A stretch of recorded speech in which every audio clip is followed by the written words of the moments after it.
नियम कानून से चलने वाली सरकार नहीं है।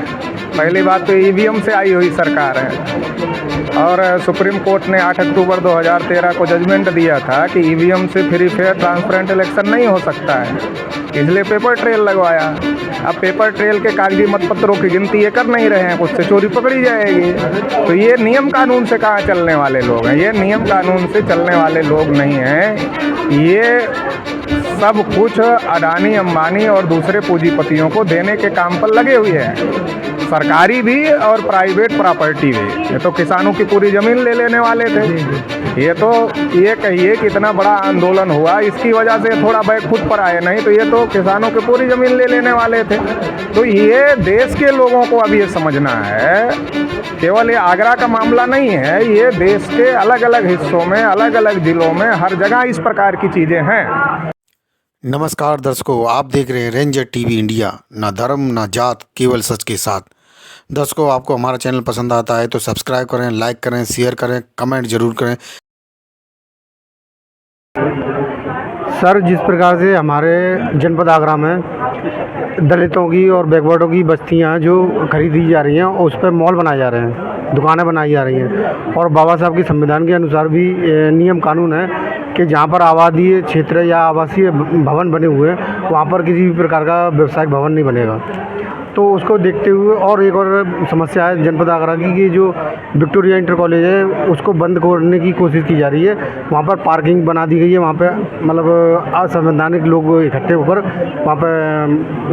वहाँ गलत काम करते हैं। तो उसे स्कूल को भी बदनाम कर रहे हैं कि वहाँ पे गलत काम होता है। इन दो समस्याओं को लेकर आपका जो संगठन है वो आगे चल के क्या करने वाला है, क्या कर सकता है? देखिए, देश में जो आरएसएस बीजेपी की सरकार है, आप लोग जर्नलिस्ट हैं, आप लोगों को भी ये पता होगा कि ये नियम कानून से चलने वाली सरकार नहीं है। पहली बात तो ईवीएम से आई हुई सरकार है और सुप्रीम कोर्ट ने 8 अक्टूबर 2013 को जजमेंट दिया था कि ईवीएम से फ्री फेयर ट्रांसपेरेंट इलेक्शन नहीं हो सकता है, इसलिए पेपर ट्रेल लगवाया। अब पेपर ट्रेल के कागजी मतपत्रों की गिनती ये कर नहीं रहे हैं, उससे चोरी पकड़ी जाएगी। तो ये नियम कानून से कहाँ चलने वाले लोग हैं? ये नियम कानून से चलने वाले लोग नहीं हैं। ये सब कुछ अडानी अंबानी और दूसरे पूंजीपतियों को देने के काम पर लगे हुए हैं, सरकारी भी और प्राइवेट प्रॉपर्टी भी। ये तो किसानों की पूरी ज़मीन ले लेने वाले थे। ये तो ये कहिए कि इतना बड़ा आंदोलन हुआ, इसकी वजह से थोड़ा बैग खुद पर आए, नहीं तो ये तो किसानों की पूरी ज़मीन ले लेने वाले थे। तो ये देश के लोगों को अब ये समझना है, केवल ये आगरा का मामला नहीं है, ये देश के अलग अलग हिस्सों में, अलग अलग ज़िलों में, हर जगह इस प्रकार की चीज़ें हैं। तो इसलिए अब इस बात को समझना है कि इसको लेकर एक राष्ट्रव्यापी बड़ा आंदोलन होना चाहिए और जो लोग इस प्रकार का असंवैधानिक और गैर कानूनी काम कर रहे हैं उनके खिलाफ बड़ी लड़ाई मिलजुल कर एकजुट होकर के लड़ना चाहिए। 1 जुलाई को हम लोग भारत बंद करने जा रहे हैं, तो उसमें ये मुद्दे भी हम लोग शामिल किए हुए हैं। सर, जैसे कि आप लोग जैसे अन्य राजनीतिक पार्टियां हैं ज्ञापन देते हैं कि ये मतलब जो काम हो रहा है वो गलत हो रहा है, क्या आपके जो संगठन है वो देगा ज्ञापन? हाँ बिल्कुल, 1 जुलाई को जो हम लोग भारत बंद कर रहे हैं उसमें इस समस्याओं को भी और इस प्रकार की अलग अलग ज़िले में तमाम प्रकार की समस्याएं हैं, तो उन सभी समस्याओं को लेकर हम लोग ज्ञापन भी भेजने का काम करेंगे और इसको लेकर हम लोग आंदोलन कर ही रहे हैं। और सर, ये जो आजकल जो चल रहा है, हम लोग उन्हें संविधान विरोधी कहते हैं, हम किसी जात से नहीं उसकी तुलना कर रहे हैं। जो संविधान विरोधी, एक तो बाबा साहब डॉक्टर भीमराव अम्बेडकर जी की जो प्रतिमा नहीं लगने दे रहे हैं वहाँ पर ग्वालियर के अंदर। दूसरा, जो एससी बैकवर्ड के लोगों पर जो अत्याचार कर रहे हैं, जैसे कि इस समय जो एक घटना घटित हो रही है वो चल रही है, जो न्यूज़ में आप लोगों को जानकारी हुई है, जो एक कथावाचक थे उनका चरित्र है हनन किया गया और उनके साथ में गलत व्यवहार किया गया। उसको देखते हुए आप क्या कहना चाहेंगे? और जिन लोगों ने, जो हम लोग बोलते हैं संविधान विरोधी लोगों ने जो ऐसे गलत काम कर रहे हैं या बाबा साहब की स्टैचू नहीं लगने दे रहे हैं, इस विषय को लेकर आप क्या कहना चाहेंगे? देखिए, 2 प्रकरण है। एक बाबा साहब की स्टैचू ना लगने का, तो जो बाबा साहब की स्टैचू ना लगने, देखो बाबा साहब कोलंबिया यूनिवर्सिटी में पढ़े, कोलंबिया यूनिवर्सिटी में उनकी प्रतिमा है।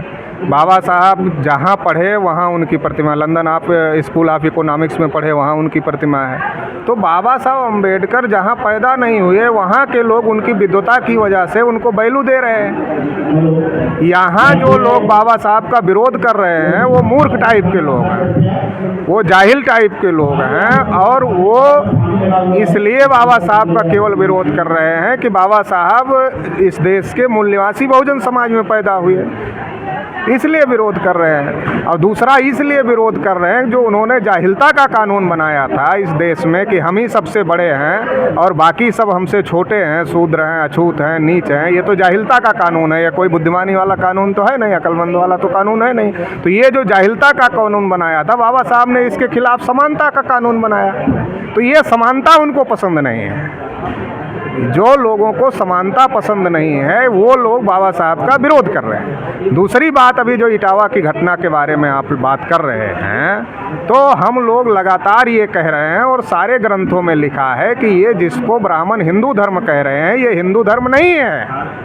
आप सारे ग्रंथ उठाकर पढ़ लो, रामायण, महाभारत, वेद, पुराण जितने हैं, कहीं हिंदू नहीं लगे, ये हिंदू धर्म है नहीं, ये ब्राह्मण धर्म है। और ब्राह्मण धर्म क्या है? ये बाकी लोगों को गुलाम बनाने का षड्यंत्र है। ब्राह्मण ऊपर है, क्षत्रिय उसके नीचे है, वैश्य उसके नीचे, शूद्र उसके नीचे, अछूत मतलब केवल ब्राह्मण ही सर्वश्रेष्ठ है, बाकी सब उसके गुलाम है। तो ये तो खुलेआम शंकराचार्य बोल रहा है कि ब्राह्मण को भी भागवत कहने का अधिकार है। और फिर वो कहता है कि यादव कृष्ण भगवान के वंशज हैं। कृष्ण भगवान के वंशज से आप जो है पैर रगड़वा रहे हो तो इसका मतलब आप अपने को भगवान से बड़ा समझ रहे हो। तो ये बात ओबीसी, एससी, एसटी के लोगों को समझना चाहिए कि ये ब्राह्मण धर्म है और ब्राह्मण धर्म में हम लोगों के लिए जगह नहीं है, और जगह है तो शूद्र और अछूत बनकर रहने के लिए जगह है। मान सम्मान स्वाभिमान से जीने के लिए ब्राह्मण धर्म में हमारे पास जगह नहीं है, ये समझना चाहिए और उससे बाहर निकलना चाहिए ओबीसी, एससी, एसटी के लोग। ब्राह्मण हिंदू भी नहीं है, हिंदू होते तो लिखते ना रामायण, महाभारत, गीता, वेद, पुराण लिखा।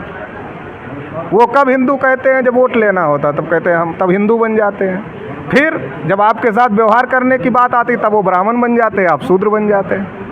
जब वोट लेना होता तब आपको भी हिंदू बना लेते, खुद भी हिंदू बन जाते हैं। जब मुसलमान से लड़ना होता तब आप भी हिंदू, वो भी हिंदू। चंदा लेना देना है तो आप भी हिंदू, वो भी हिंदू। लेकिन जब आपकी अधिकार की बात आती है, समानता की बात आती है, तब आप शूद्र हो जाते हैं, अछूत हो जाते हैं और वो ब्राह्मण हो जाते हैं। तब हिंदू कोई रह ही नहीं जाता है। तो अजीब खेला है।